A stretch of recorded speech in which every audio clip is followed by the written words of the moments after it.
Weary with toil, I hasten me to my bed. The dear repose full limbs, with travel tired. But then begins a journey in my head, to work my mind, when body's works expired.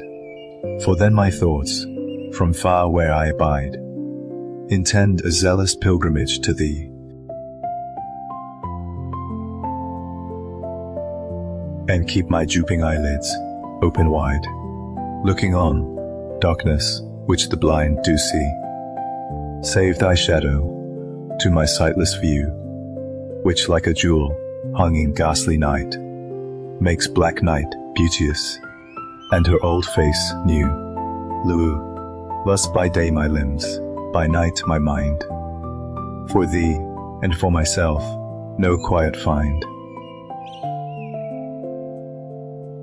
疲惫与劳作，我匆匆奔向床榻，那是旅途倦怠的四肢，渴望的安息之所。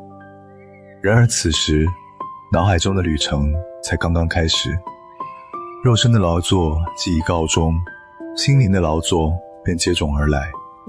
因为那时，我的思绪从我远在他处的栖身之所，怀着热切之情，向你做一场朝圣之旅，撑开我那沉重欲垂的眼帘，凝视着盲人所能看见的那片黑暗，唯有我灵魂那虚幻的眼睛，将你的身影呈现于我那看不见的视线之中。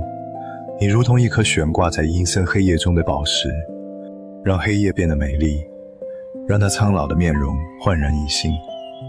如此，白日里我的四肢，夜晚里我的心灵，为了你，也为了我自己，片刻不得安宁。